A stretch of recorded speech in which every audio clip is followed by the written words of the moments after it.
here. Do I find the matches loaded? Yes. Yes, I do. Is that subjective? Very much so. But hear me out here.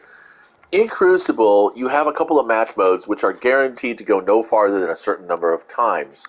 12 minutes for Clash and Control, roughly 7-8 minutes for Rumble and Team Scorched.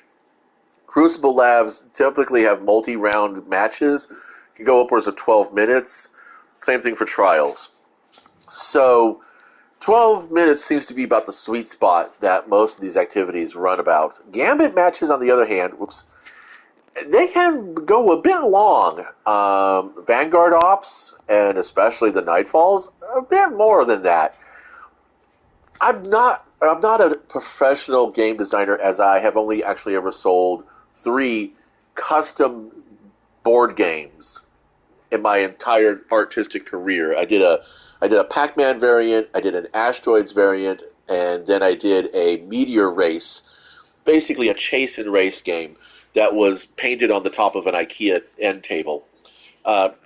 Made the little playing pieces out of like heavy card stock that's acid-free kind of stuff. I went the full Monties.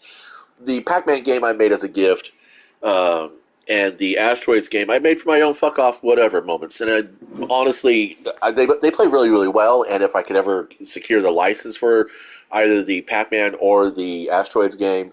Now, mind you, there is a Pac-Man board game out there. My game is nothing like that. Nothing like that. It is super abstract, super simplified. And the Asteroid game is about the same kind of scenario. Thematically, it fits, and you get the same strategies and tactics in both games.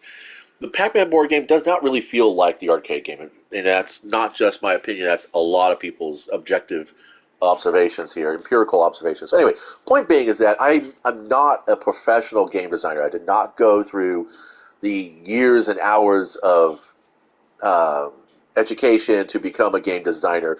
I only know a rudimentary functional level of coding.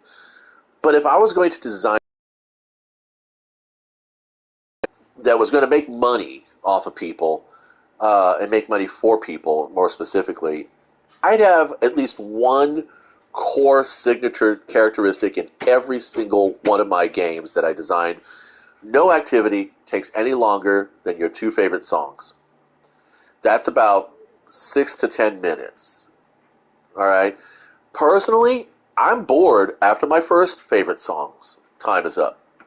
Immigrant Songs, Song 2, Supermassive Black Hole. Think of all the high-energy music you listen to. If you go through your entire playlist while doing an activity or a round of activities, you're playing too long. That's really the way I think about it. I think that a higher rollover rate in activities is more profitable and does not create burnout.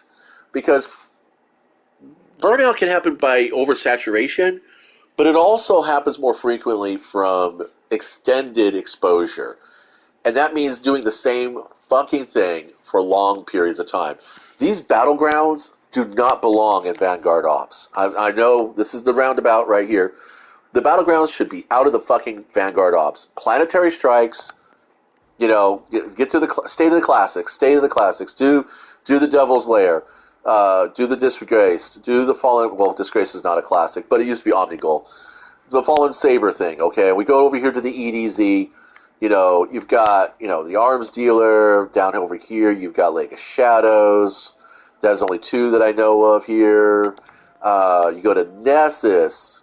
Nessus has got a great one. It's got the Inverted Spire, one of my favorites.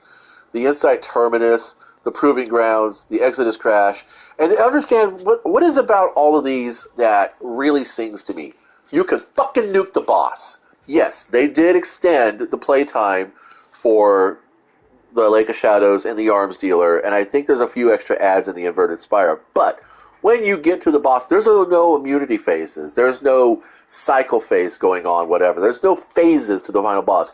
You can run in there and fucking assassinate that bitch and be done. Run times used to be for those strikes at about 7 minutes. That's kind of my threshold when it comes to activity playing in a game. Now, I might be here all afternoon playing Destiny all fucking morning and afternoon. There's not a Glassway's is another good one too. But then here we go. This has got an immunity phase on the boss. You know, like, not really a favorite one, but a good one. Scarlet Keep, the boss has got an immunity phase on her. You know, those aren't really my top choices. And before they started introducing battlegrounds and heists and all that shit into the playlist for Vanguard Ops, not actually for a seasonal arena, that's about the time I started saying, you know, fuck this shit.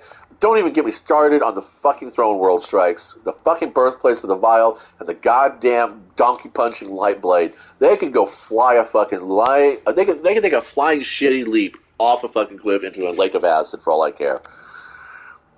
Not playing those. I will fucking bail that shit. Going to the Dreaming City again. The Corrupted. You know, fuck that shit. You know, immunity phases. Fuck them. Fuck them. When I get to a boss, I don't want to face immunity phases. I've already earned my position to face that boss in the 10 to 12 minutes it took to get there. I should be allowed the dopamine satisfaction of just destroying that motherfucker with my team, because that's the whole point of doing it. That's what this gameplay is all about. It's a power fantasy, looter shooter. The emphasis on the power fantasy. It's in your fucking description in the catalogs, guys. Come on. But anyway, that's enough of the rant for now. Just kind of, like I said, I just kind of picked up. It's like, wow, I figured it out. I played two of my favorite songs, and after those are done, that's my limit. That's my limit. Yeah, because jogging simulators are not cool. Thanks for stopping by.